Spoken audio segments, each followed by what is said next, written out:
Hey, and welcome back to another video. I intend to be the series about short LGBTQ films on YouTube. I want to go into a long intro.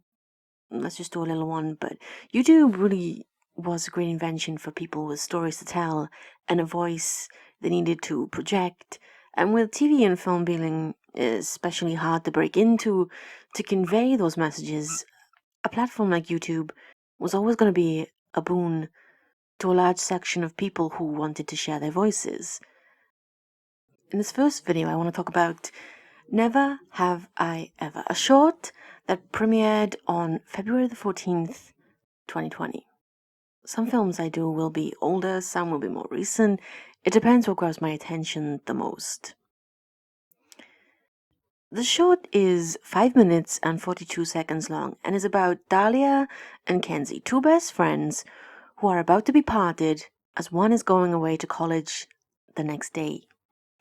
They have until 5 p.m. when Kenzie's father will come and pick her up. She needs to leave early so she can be at the campus in time for the next day.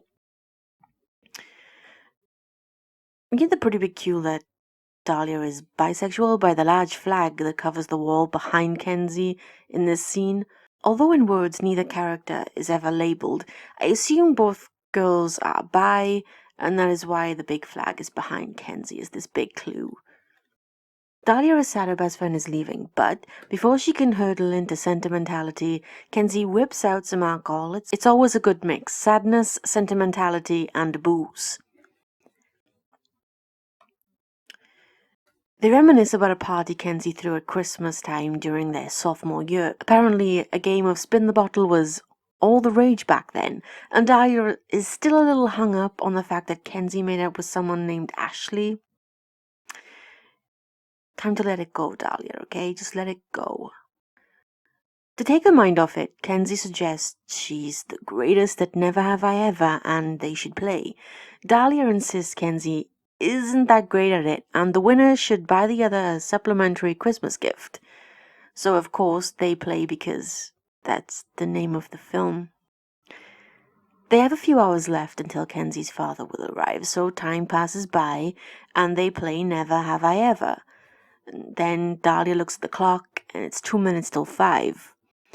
2 minutes until her best friend leaves for college.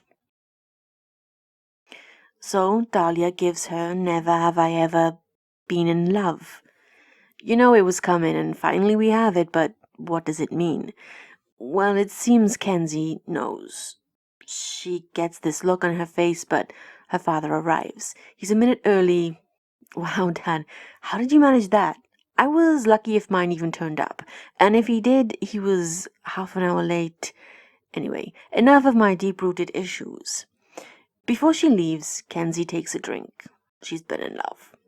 Dahlia is perplexed and astonished her friend has been in love, and Kenzie is disappointed Dahlia didn't drink. She tells her so, but Dahlia says that she never thought Kenzie would feel the same. This is the bit that kind of confused me slightly. Dahlia's question is never have I ever been in love, yet somehow she knows Kenzie is in love with her and she can admit she loves her back. She's still kind of walking on dangerous grounds. I mean, she could have been in love with someone else. It's like that perfect imagined image when you tell someone you love them. It's perfect and, hey, the other person loves them back. There's no rejection, and although Kenzie is leaving, Skype is a thing that exists. Anyway, Dahlia gives this little never have I ever bit about her friend being a badass who's moving halfway across the country and she doesn't know where that leaves her, and cue the kiss. It's brief and it's sweet and cute and probably what most first kisses on screen are like, to be honest. No awkwardness or uncertainty. Then she's gone. But Dahlia is no longer filled with sadness, but a hope. Sure, the sadness will calm soon enough, but for now, she's filled with hope and joy because her feelings are reciprocated. You know, as someone who's never been in love with a friend or even had the tiniest little crush, I never really connect with these stories. They always seem the same. They have the same happy ending. Oh, hey, the friend loves her back. But I guess that it's the story in between that counts. and that was sweet.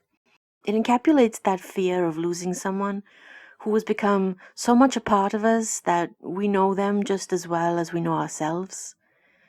On another note, as someone who has not so fiercely put herself out there to someone and confessed my feelings, I know, like a lot of people,